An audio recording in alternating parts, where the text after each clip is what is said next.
¿Cuál es el tema de hoy? Dios usa lo débil para derribar gigantes. Cuando se trata de, llámese en una empresa, hasta hay veces uno se equivoca en la iglesia, en cualquier otro lugar, uno trata de mirar como por ejemplo, ¿no? Yo no sé si algunos ya me conocen, quizás algunos no, los que vienen primera vez, y de repente a usted le dijeron: oye, ¿qué ese muchachito predicado? No, ese es hijo del pastor. Ah, cuando predicaba Marco, ¿no? Y entonces uno, los que no me conocen, wow, entonces ¿cómo sería el pastor principal? Wow, ya se imaginan, alto, 1,90 m, barrigón, ojo celeste, con terno. Pues no, la gente se está imaginando así. Y me imagino que ahorita que me vieron dijeron: oye, ¿quién es ese muchachito que está ahí arriba? ¿Quién? Es simpático, pero no creo que sea el pastor principal, ¿no?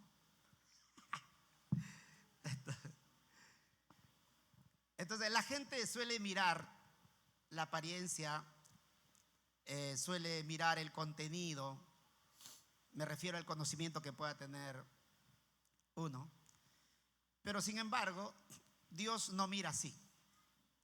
Dios no mira, eso es lo que vamos a aprender a la luz de la palabra de Dios. Lo que Dios mira es, a ver, interprete bien mis palabras por favor, lo que consideramos como personas débiles, lo que llamamos personas rechazados, hasta incluso por la sociedad, aquello que, dicho de otra manera, son ignorados por las personas, aquellos que nadie da un céntimo por esa persona.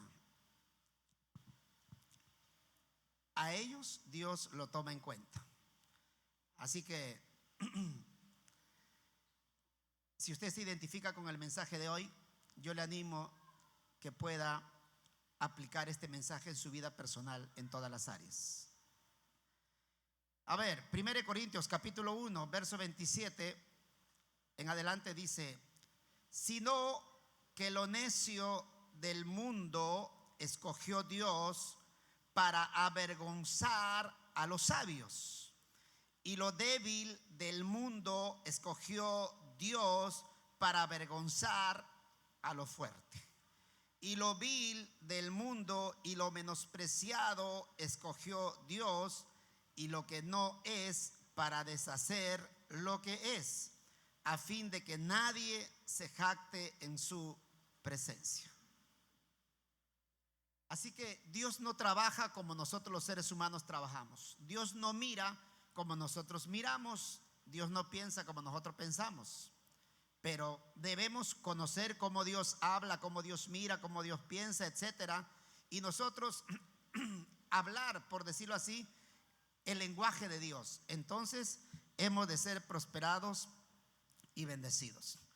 Porque normalmente la lógica humana o el ser humano se enfoca en el conocimiento, en la fuerza, la sabiduría, etcétera, de las personas.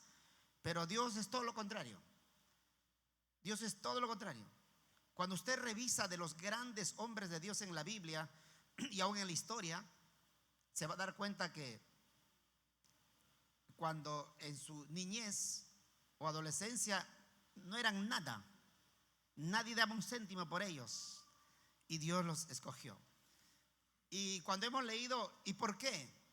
Cuando hemos leído, explica la parte final, dicho en palabras sencillas, es que cuando uno tiene mucho conocimiento, y no digo que eso está mal, cuando uno digamos tienes capital para hacer un negocio, una empresa, y de pronto te va bien, ¿qué suele decir uno, no?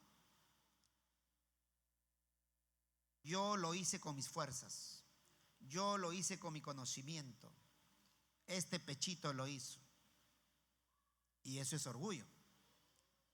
Por eso que Dios toma lo que no es, dice, para avergonzar a los que cree que son. Aleluya. Pastor, ¿no debo estudiar? No, sí, estudia, es importante. Bueno, Lo vamos a ver luego. Vamos a ver un ejemplo en el libro de Jueces, capítulo 6.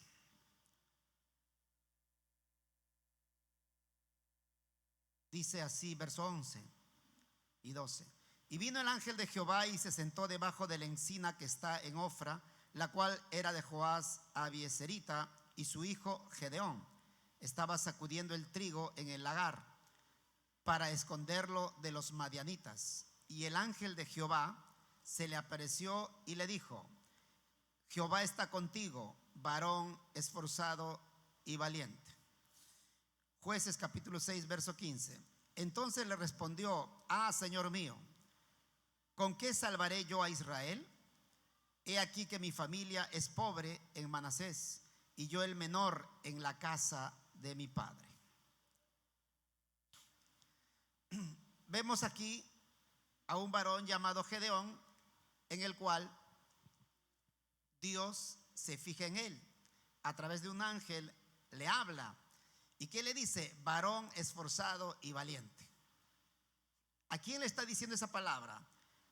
Aquel hombre, aquel varón llamado Gedeón, pero que se paraba escondiendo, que tenía miedo de los madianitas, sus enemigos, y que tenía un concepto, se lo vuelvo a repetir: ¿con qué salvaré yo a Israel? Como quien dice: yo no sé pelear, yo no tengo experiencia en pelear. Apenas tengo los que trabajan conmigo, pero ellos no, tampoco son soldados, ¿no? Yo no soy un referente, yo no soy un líder, yo no soy un líder de influencia. Si hablo a alguien, nadie me va a hacer caso. No soy famoso. Y añade y dice: he aquí que mi familia es pobre. O sea, diciendo, o sea, es más, hasta ni tengo dinero para, qué sé yo, ir a aprender o contratar gente. No, somos pobres. Y sigue insistiendo y diciendo: es más, y yo el menor de mi familia. O sea, tiene hermanos mayores, pero dice: no, yo soy el último. Y entonces, ¿por qué me dices esforzado y valiente? Y aquí vamos entendiendo de que lo que para los hombres no sirve, para Dios sí sirve. Lo que para los hombres es inútil, para Dios es útil. Lo que para la gente lo puedan catalogar como bruto, tonto, qué sé yo, pero Dios lo cataloga como inteligente, sabio. Y la pregunta es: ¿por qué? Cuando a Gedeón, al margen que manifieste temor, miedo o se escondió, etcétera, Dios le dice: varón esforzado y valiente. Dios no está mintiendo.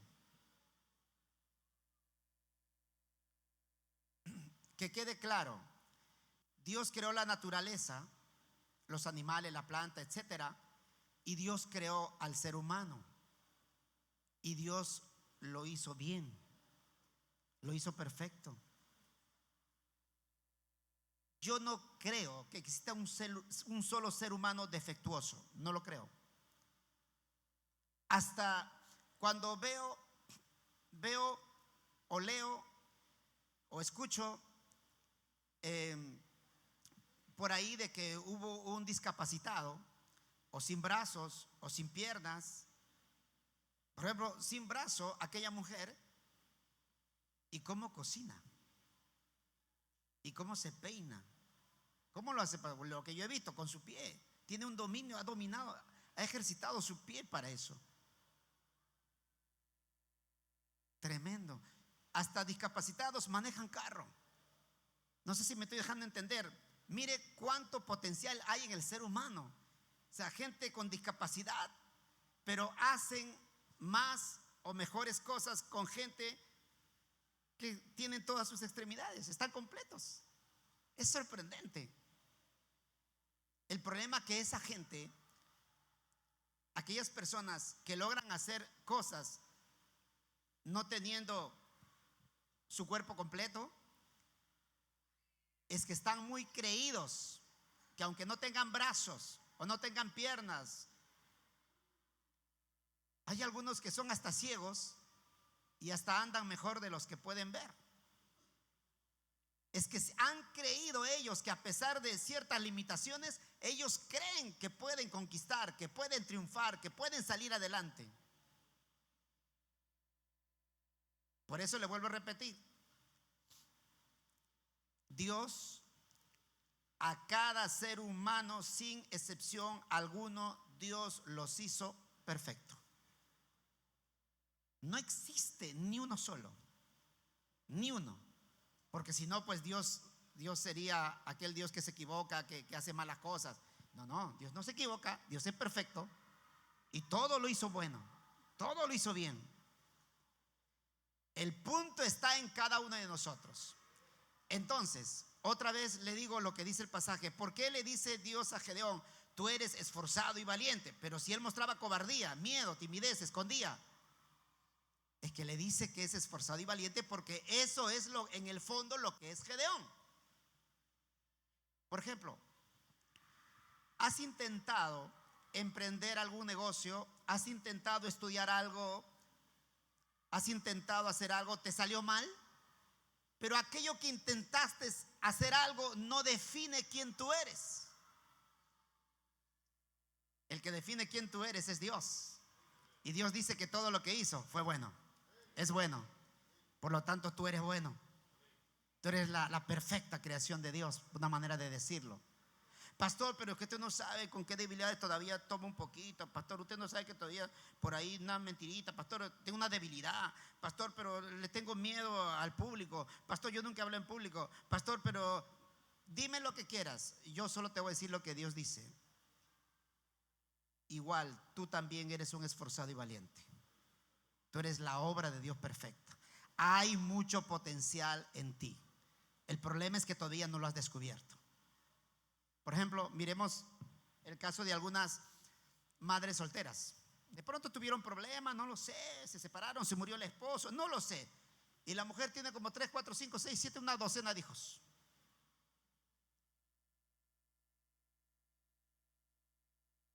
Es más, hasta cuando estaba con su esposo, poco podía hacer o nada. Pero se murió el esposo o se fue no sé de qué manera y encima tiene una gran responsabilidad de no sé 3, 4, 5, 6 hijos. Y ahora esa mujer ya hizo empresa. Ahora esa mujer tiene varias casas. Es sorprendente. Y algunas mujeres que han pasado por esto dirán: wow, Santo Padre, estando con mi esposo no pude avanzar nada. Ahora que he estado sola, aunque con mis hijos, pero mire todo lo que he conquistado. ¿Se da cuenta? Por eso hasta las que son madres solteras, por favor, ¿sabe? Escuchen esto. Escuchen esto. Para todo hijo, hija de Dios, los problemas deben dejar de ser problemas para ti. Los problemas deben ser el motor para que tú te impulses a conquistar las bendiciones que Dios tiene para ti. Por eso los japoneses, para ellos los problemas no son problemas. ¿Sabes cómo le llaman ellos? Le llaman oportunidad de éxito. Mira, cuando tú el problema, valga redundancia, lo ves como problema, te deprime, te sientes mal. Ya no puedo. Adiós, mundo cruel. Pero por muy gigante que sea tu problema, cuando tú lo ves una gran oportunidad para conquistar, tu estado de ánimo es diferente. Hay actitud correcta. Quieres conquistar. No, este problemita, pan comido, tiene fecha de caducidad, ya va a caer. Y yo voy a triunfar. ¡Wow! Cambia, es diferente. Y esa es la actitud que todos tenemos que tener, no importa cuál problema se nos ponga al frente. Sea pequeño o grande. Usted tiene que decir: igual, me lo bajo ese problema, no tengo ningún problema. Valga la redundancia. Me lo bajo ese problema porque no tengo ningún problema. Estamos redondeando. Bien, entonces, vemos aquí que Dios le habló a Gedeón, aunque él estaba hablando negativamente. Y en Jueces capítulo 6, verso 25 adelante, empieza la primera tarea de Dios para con Gedeón. ¿Sabe? Dios es experto formando personas. Dios es experto sacando el potencial, para sacar el potencial que hay en ti, los dones, los talentos. Acá agarra y solo se lo voy a explicar. Y Dios le dice a Gedeón: anda, ve y túmbate esos ídolos. Y ¿sabe cómo nos pasa a nosotros?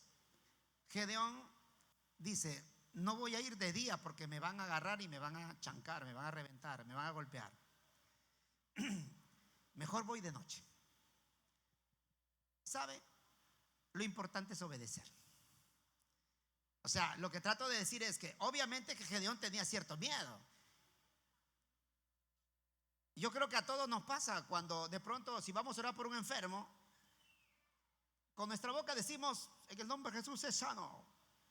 Ponemos cara de sanador, pero por dentro, ay, ¿y si se muere? Ay. Una vez había un hermano que me dijo: pastor, como usted nos ha enseñado que no solamente los pastores pueden orar por los enfermos, sino todos los creyentes. Y yo me fui, pastor, a orar por un enfermo, pastor. Y después que oré, se murió, pastor. Ya. Luego va otro día y vuelve a orar por otro enfermo. De vuelta viene: pastor, le oré, otra vez se murió, pastor. Yo no sé qué, creo que no voy a orar por la gente. Yo agarré y le dije: no, tranquilo, tu ministerio es mandar a la gente al cielo. Bueno, dejemos eso ahí. Pero siempre en todo va a haber ese bichito de temor, y eso no significa que no lo puedas hacer. No, obedece al margen que tengas miedo, tengas temor. Por eso Gedeón tuvo cierto temor, cierto miedo, pero le valió mucho que Dios le diga que tú eres un esforzado y valiente. Y entonces él le creyó a Dios, y por eso tumbó esos ídolos. Aleluya. Y Dios de esa manera estaba tratando con Gedeón. Ahora, en Jueces capítulo 7, verso 2 en adelante, también se lo voy a explicar. Aquí ya nos habla sobre Gedeón. De pronto eran más de 100,000 sus enemigos, llamados madianitas. Bueno, como 135,000, pero pongámosle más de 100,000. Más de 100,000 soldados que estaban atacando, abusando, del pueblo de Israel. Entonces Dios, recuerda que lo escogió a Gedeón, y Dios le dice: ok, tú vas a agarrar y vas a ser el líder, vas a ser el que va a liderar un ejército para pelear contra los enemigos. Y entonces Gedeón dice: ya, Dios, está bien, ya, reúne tu gente. Y él reunió como 32,000 aprox soldados. A ver, 22,000. A ver,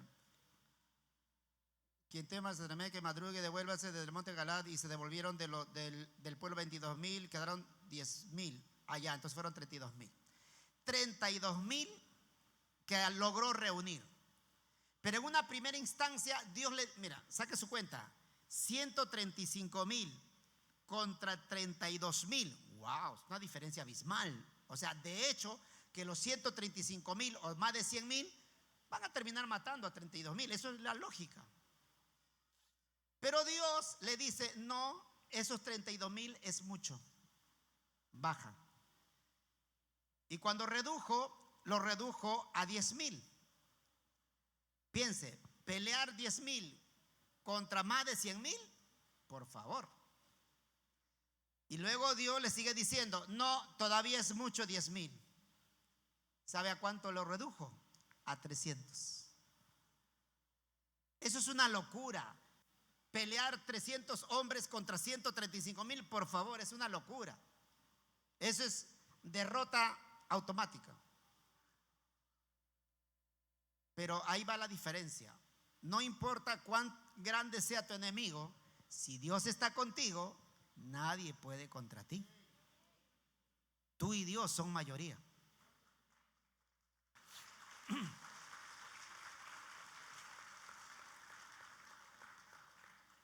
Pero mira a Gedeón como esforzado y valiente. ¿Qué hizo Gedeón desde un comienzo? Le creyó a Dios. Voy a hacer un paréntesis.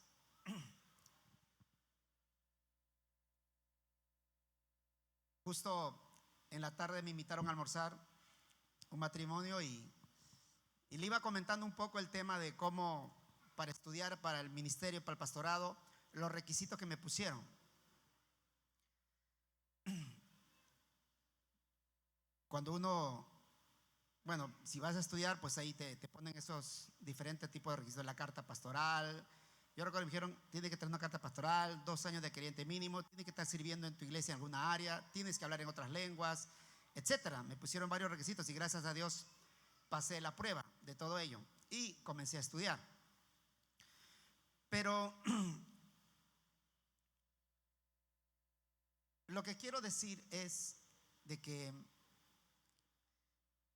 así como el caso de Gedeón, que solo fueron 300 personas, parece algo increíble. No sé si cayó una unción sobre ellos, pero la cosa es que Dios peleó por ellos y Dios le dio la victoria a Gedeón. Pero, a ver, decía un paréntesis. Quien le habla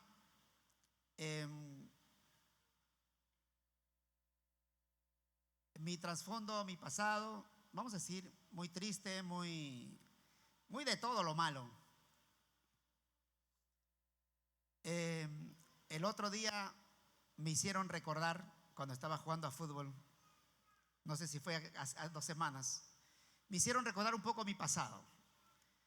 ¿Por qué? Porque de pronto los que iban a escoger para armar el equipo estaban ahí, llamaron a uno, llamaron al otro equipo, uno para acá, uno para aquí, otro para allá, y yo decía, ¿en qué momento me llaman a mí? Y no me llamaron. Siendo su pastor, no tuvieron misericordia. Ya último, ¿y el pastor? Y luego se miraron como dice, ¿quién lo lleva?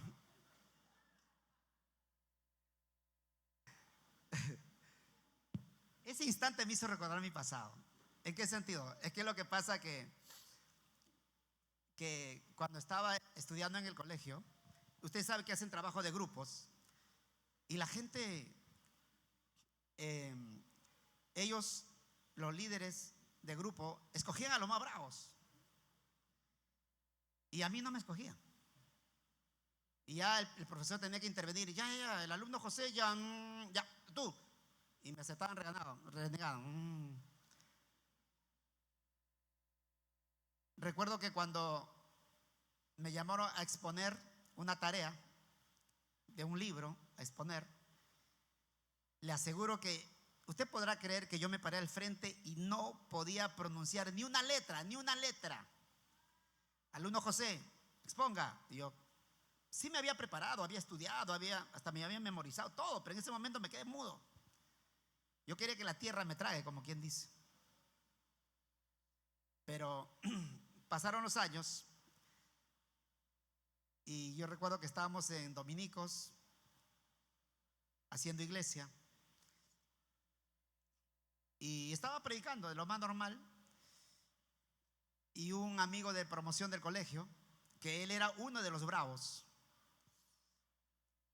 y entonces estaba ahí, yo no sabía, y cuando termina el servicio me espera hasta el final y yo de pronto lo veo, porque ese creo que es, pues no quiero mencionar el nombre, y entonces él también me miró, nos miramos como dos, ¿no me entiendes?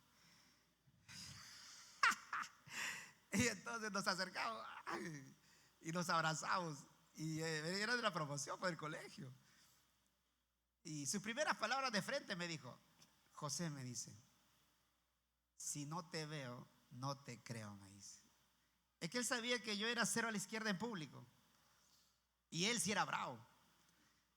Entonces, por eso le digo de que Hay mucho potencial dentro de nosotros.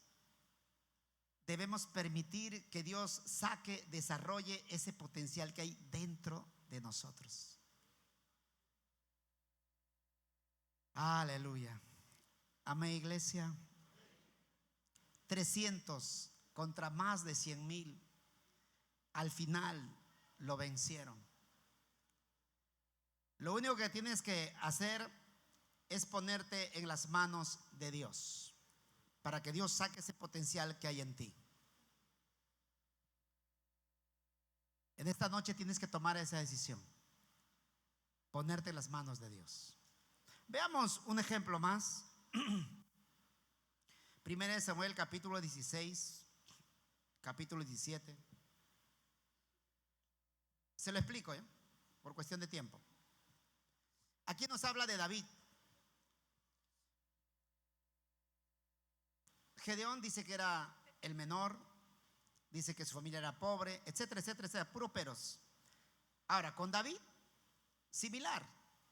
David era el hermano menor. Y cuando el profeta Samuel, porque Dios ya lo rechazó a Saúl, y Dios decide levantar un nuevo rey, en este caso David, de la familia de Isaí, y le dice al profeta: anda, ve, de la familia de Isaí, yo voy a levantar un nuevo rey. Quiero que vayas y lo unjas a ese próximo rey. Y se fue. Y total que el profeta le dice: reúne a tu familia, a tus hijos. Ya lo puso en filita a todos. Hasta el profeta, los padres de aquella familia se equivocaron, porque pusieron en primer lugar al hermano mayor, que obviamente tenía experiencia en pelear, conocimiento, en muchas cosas. Pero Dios le dice al profeta, cuando lo iba a ungir, porque el profeta dijo: él debe ser. Y Dios le dice: no es, él no es. Entonces el siguiente tampoco es. El siguiente tampoco es. El siguiente tampoco es. Y supuestamente a todos los hijos pasaron y nadie era. Y el profeta le dice: qué raro, Dios no puede fallar, porque Él me ha dicho que de esta familia va a levantar el próximo rey. ¿Por ahí no tendrás algún hijo más? Y entonces el padre le dice: bueno, sí, lo que pasa es que ¿quién va a dar un céntimo por mi hijo menor y que obviamente no sabe muchas cosas, no tiene experiencia, solamente cuida las ovejas? Y el profeta le dice: pero tráelo, por si acaso, a lo mejor Dios le cogió. Bueno, y lo trajo. Y cuando lo trae, Dios le dice: úngelo, Él es. ¿Sabe?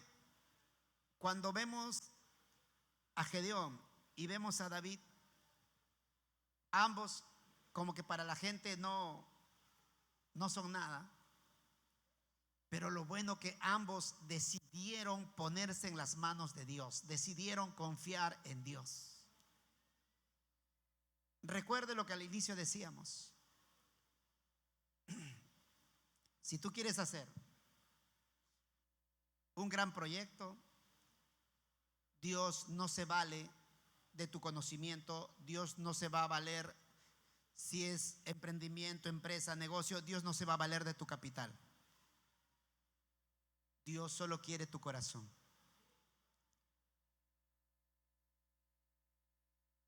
Los que no están viniendo los miércoles, yo le animaría a que vengan los miércoles, porque estamos hablando de fe y es un arma muy poderosa, porque uno con la fe tú puedes conquistar lo que tú quieres. Pero bueno, ese es otro tema. El asunto está en que en este caso David era menospreciado por sus padres, por sus hermanos, porque no reunía las cualidades para ser próximo rey. Pero para Dios sí, porque repito, lo único que Dios quería era que puedan confiar en Él. David, así como Gedeón, David lo hizo. ¿Y qué pasó? Ahora de pronto se enfrenta a un gigante llamado Goliat.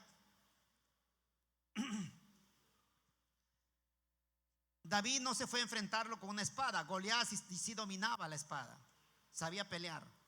David no. En algún momento, trate de entender lo que le voy a decir según la Biblia. En algún momento,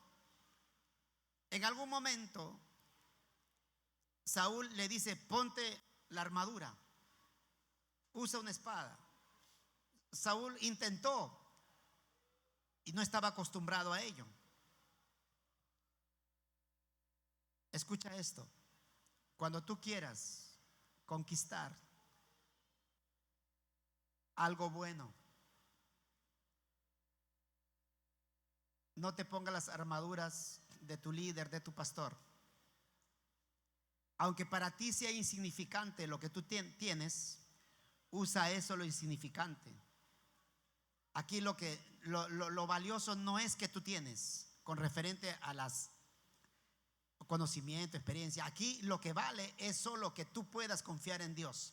Y Dios va a tomar solo eso, tu confianza en Dios, para conquistar los sueños que Dios ha puesto en tu corazón. Porque en el caso de David dijo: no puedo con esta armadura, sáquenme. Se sacó. ¿Y cómo vas a ir a pelear?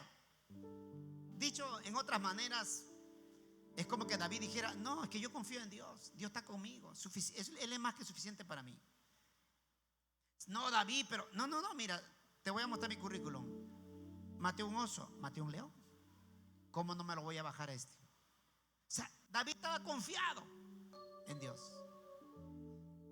¿Y qué ocurrió? Efectivamente, David venció a Goliat con lo que él ya sabía.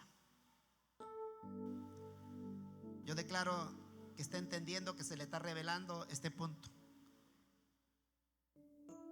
No necesitas tanto. No necesitas imitar a alguien, cómo habla, cómo predica. No necesitas. O cómo ora por los enfermos. No. Deja que Dios te use a su manera con lo poco que tienes. Y te vas a sorprender de parte de Dios.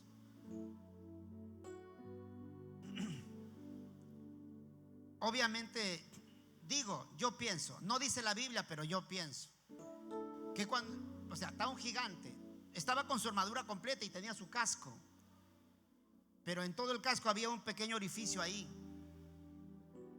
¿Y cómo es posible? Ni que fuese un francotirador.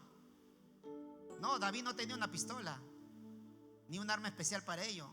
Una onda con piedra. Pero usted se imagina tener una onda y girarla, ¿a dónde irá? Entonces lo que yo también creo es que posiblemente esa piedra pudo haber pasado por acá, por allá,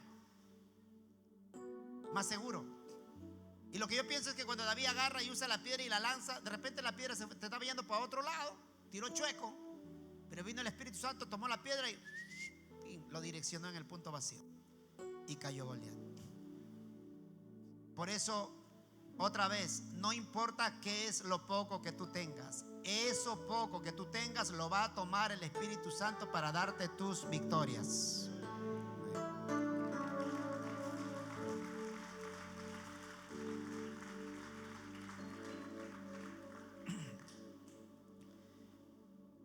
Bien, para terminar,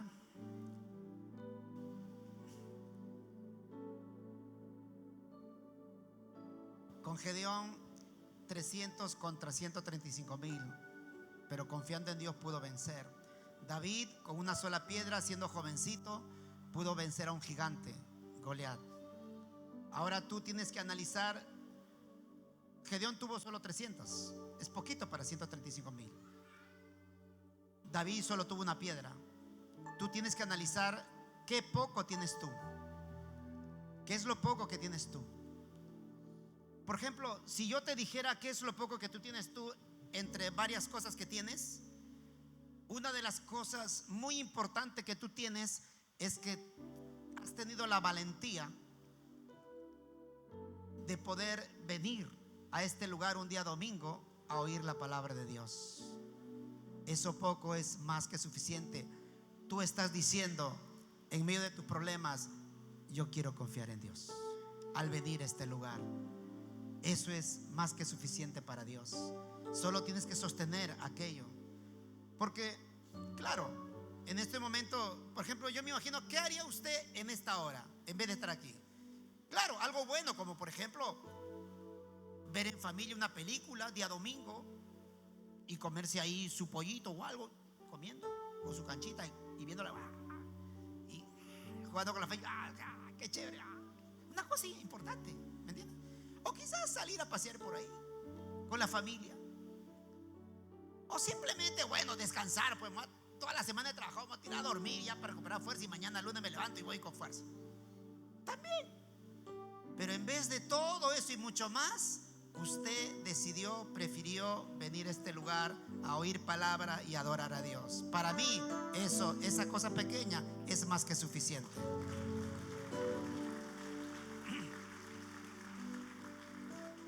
Obviamente eso vas a añadirle tu fe, ¿verdad? A eso vas a añadirle, con este mensaje entendiendo, vas a añadirle que, bueno, si Gedeón pudo, con tantas limitaciones, con tantas debilidades, David pudo, siendo jovencito, sufriendo el rechazo de sus padres, familiares, siendo menospreciado. ¡Wow! Entonces, hoy tomo la decisión que voy a poder conquistar mis sueños que Dios ha puesto en mí. Ese proyecto, ese sueño, ese anhelo, ese deseo. O quizás esté pasando por un problema familiar, de salud. No, yo voy a salir adelante. No, ese problema tiene fecha de caducidad. Esa enfermedad tiene fecha de caducidad. De que yo salgo adelante, voy a salir. Porque si Dios lo sacó adelante a Gedeón y a David, ¿cuánto más a mí?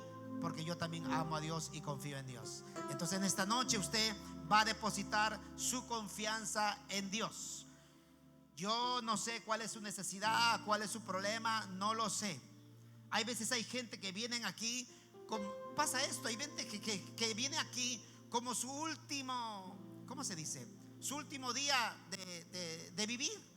Y algunos dicen, yo voy a ir al culto a pedir perdón a Dios y luego salgo de acá y me suicido. Hay gente con esa mentalidad. Pero después de lo que has escuchado, ya no. ¿Sabes por qué? Escucha esto. No es una casualidad que tú estés aquí. No lo es. Es la providencia de Dios. Dios usó a X personas para que tú estés aquí en esta noche. Y escucha algo más.